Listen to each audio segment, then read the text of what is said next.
आज आपके सामने कुछ खुलासे करने आए हैं और खुलासा जो है वो बीजेपी के पोस्टर बॉय सम्राट चौधरी उर्फ राकेश कुमार जी को लेकर है।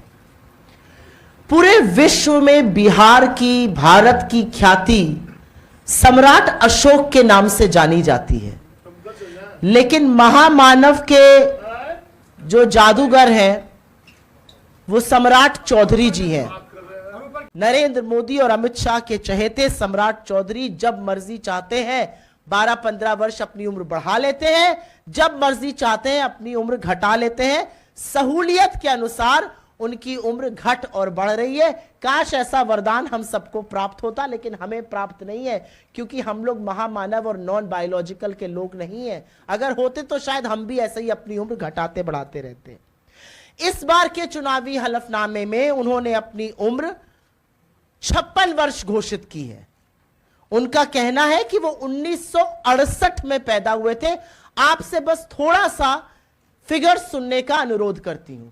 इस बार के चुनावी हलफनामे में उनका कहना है कि वो 1968 में 1968 में पैदा हुए थे। इस हिसाब से उनकी जो आयु है वो 56 वर्ष है। लेकिन जो सुप्रीम कोर्ट का ऑर्डर हम आपको देंगे, 16 अक्टूबर 2003 का सुप्रीम कोर्ट का निर्णायक ऑर्डर है और उसमें फैसला किया गया कि सम्राट चौधरी की जन्मतिथि उर्फ राकेश कुमार की जन्मतिथि 1981 है, जिसके हिसाब से आज उनको 44 साल का होना चाहिए था।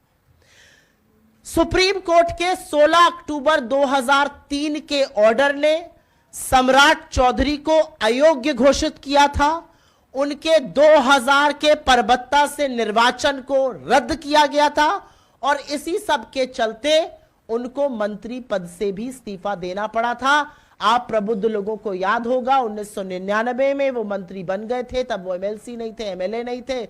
2000 में उन्होंने चुनाव लड़ा परबत्ता से, अपनी उम्र 25 साल से ज्यादा दिखाई। उसके बाद इलेक्शन पिटीशन दायर हुई और 2003 के सुप्रीम कोर्ट के निर्णायक ऑर्डर ने 1981 उनकी डेट ऑफ बर्थ माना, उनका चुनाव रद्द किया, उनको अयोग्य घोषित किया।